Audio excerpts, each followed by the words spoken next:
It's very bizarre, me standing here with such a mixture of women from all shades of green, orange, faith backgrounds, no faith backgrounds, whatever, but it's a privilege to be here and to speak to you, and we thank you for that opportunity.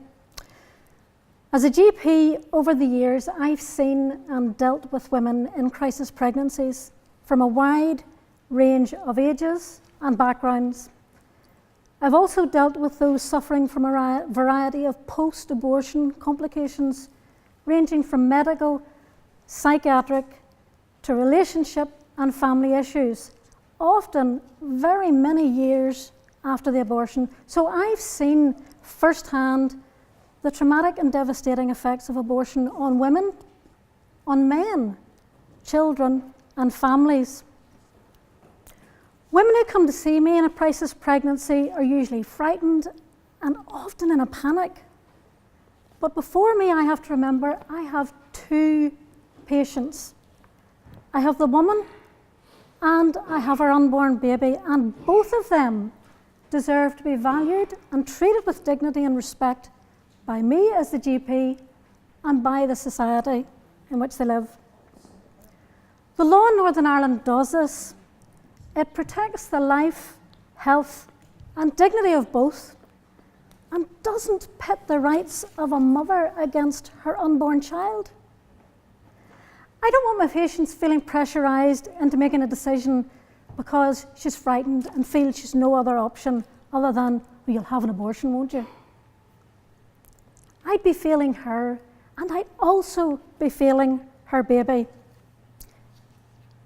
I have a duty to inform her of all available options and consequences of those options.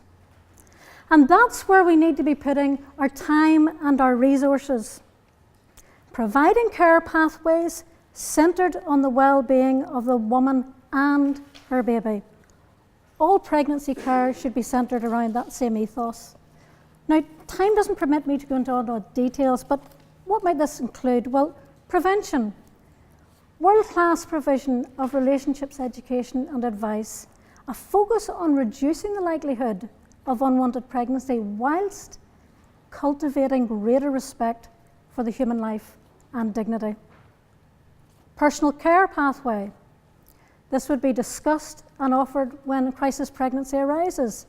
And what that would do, it brings together existing services including medical, financial care, social care, sexual assault referral centre if appropriate, chaplaincy services and charity. The idea is to provide care to women, families and unborn children to help support them through this crisis pregnancy. Pregnancy counselling service for those who would wish to discuss their own circumstances and, where appropriate, explore options such as adoption. Also, in the cases of disability, peer-to-peer support is needed, and connections can be made with charities and families in similar circumstances, and that's so valuable. Perinatal hospice care, and a perinatal hospice care pathway offered when a severe life-limiting illness or disorder is identified. Notice that, a life-limiting illness or disorder is identified. And what this would do would be offer sort of wraparound care to the woman and her family.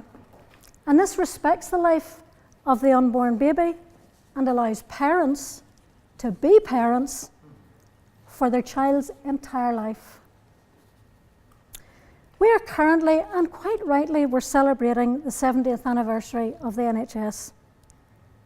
And I want the best that the NHS and society can deliver to women and their unborn children. I want an NHS and a society in which the law values the lives and health of both mothers and their unborn babies and treats both of them with dignity. Doctors and medical professions in our NHS should help to create a culture which affirms life, health and dignity of every woman and unborn child. And so that's why, as a GP and as a woman, I support the law as it currently stands in Northern Ireland and would oppose any change to it. Thank you.